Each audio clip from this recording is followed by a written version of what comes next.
Good evening and welcome again to the Canadian Orthodox Monastery of All Saints of North America, halfway through this bright week and on our way to Thomas Sunday and the memorial services. And I wonder how many parishes still go to the cemeteries on the Thursday after Thomas Sunday for memorial services. We used to do that in ancient times when I was young, and take eggs and sometimes a bit of kulich and place an egg on the grave of every Orthodox person and sing the Christ is risen. And I just wonder how many places it's still even possible to do that, because people are buried in so many scattered places now. In former times we had kind of an idea of our spiritual history. We knew where our ancestors were buried for generations, and somehow it was a little bit of a sacred place to us. So I noticed sometimes in parts of Serbia, people would put benches around by the grave where their family plot or their family were buried, and go and sit sometimes and say prayers or just sit there and contemplate. It was rather nice. Of course, Serbs would always, not always, Serbs would very often pour some kind of alcoholic beverage on the grave, because after all, it was Serbs who were buried there. That was... And also, at a funeral, and sometimes a memorial service, people would place a lot of food on the grave, which was for poor people to take. People who needed it would come to the cemetery on Memorial Days, knowing that there would be food and things that they needed that they could take. And that was how you offered charity in memory of the person who departed. And a very, very good way to remember people was to offer this. But I have a little bit of a subject, an interesting subject. Some writers or historians or even critics would suggest that religion was a product of culture, and that it developed out of culture. But there have been some interesting archaeological discoveries in the last little while that make it appear that perhaps it was really the opposite. People were very deeply religious. Especially following the last ice age, that they've now discovered the oldest stone structures, older than the pyramids. In eastern Turkey, Göbekli, they found a temple that was built between 9 and 10,000 years BC, before Christ. That would be between 12 and 13,000 years ago. And this very remarkable stone temple, and it was really built before there were anything that we could call cities or major settlements. So the people who came together to build it were very profoundly religious, and they built it knowing that they were worshiping God. And we don't know the details of the worship. We have no idea if there were any kind of sacrifices of any kind. We have no idea any of those things, because there was nothing written. Really, writing itself developed somewhat later.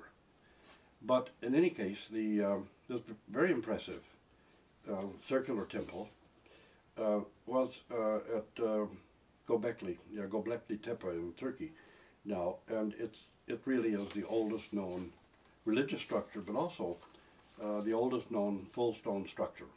It was some centuries before the step pyramid of Pharaoh Djoser in Egypt, which would have been built, 5,000 or 6,000 years before Christ. And so it really gives a reshaping of our understanding. Now, some atheists or unbelievers, or people who are critics of the faith, have always suggested that our religion really was a product of the culture itself, and that it had some focus on self. But this discovery of this temple built almost 10,000 years BC shifts that whole perspective to say that man's cultures developed around their religion, and that their cities developed around the idea of a temple or a center of worship. And this gives us a better perspective on God's revelation to mankind, that God was known, and if not understood, at least there was this profound sense of God in the universe, and that all of what we call culture and civilization developed from this realization of God's presence.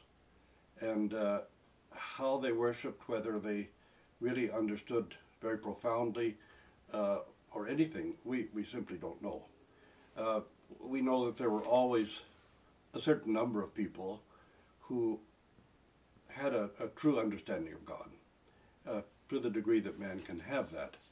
The story of Noah, for example, tells us that, and the story of the call of Abraham tells us that in his time there was an awareness, but not a kind of knowledge, and that Abraham was really called as an apostle of God to be the one to make sure that there was the preservation of this knowledge of God, the Creator.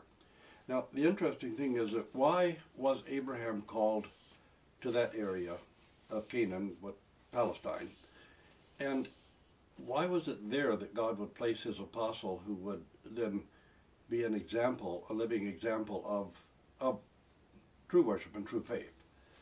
Because Palestine, that area, was really the crossroads between the major empires.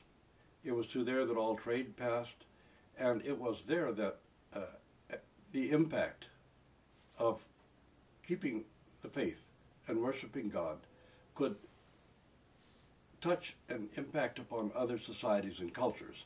So it became really the center of that world of the major ancient civilizations. So God called Abraham and founded Israel as an apostolic nation in this regard, that there, with the temple finally being built, that the worship of the God who created the heavens and the earth could be made known, and that so many other people could come into contact with it.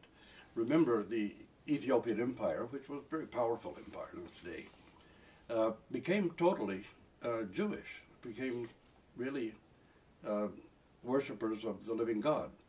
And this is why it was so easy for Ethiopia to become Christian later, when they heard the rest of the revelation.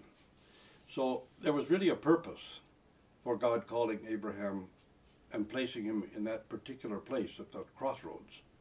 And so this whole discovery now really has to shift the perspective to the profound impact of religion itself upon the very creation and shaping of cultures and societies, and that religion is very fundamental and very foundational in all of humanity and in everything that humanity has done and built over all these millennia. That sometimes, of course, a false religion based a lot on ego. You know, the Babylonians were very focused on themselves in a very egoistic way. Most of the time, the Judeans were not.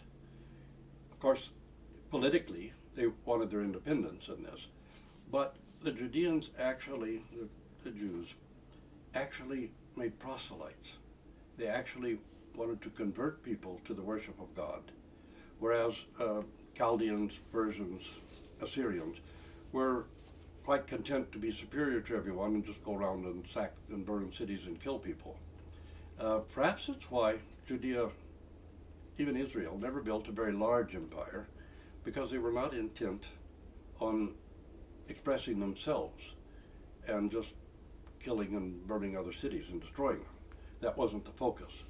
The focus was really on preserving the true worship of God and bringing other people into that true worship of God. So really, Abraham was called as an apostle, and Israel was founded as an apostolic nation. And this realization, now we know, goes back at least 9,500 years before Christ.